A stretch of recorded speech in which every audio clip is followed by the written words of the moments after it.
from Bulavinaka. My name is Rina Sharma and I am the founder for Smart Farms Fiji Foundation.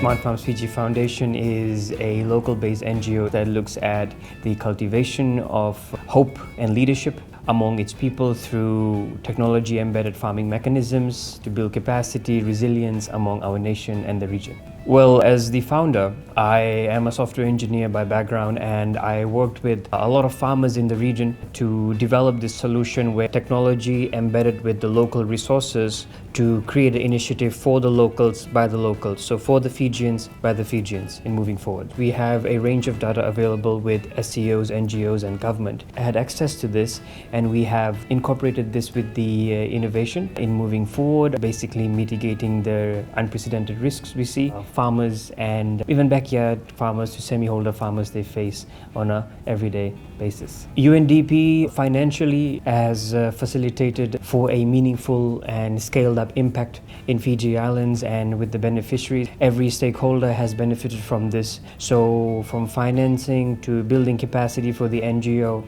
and many more support is what was provided by UNDP.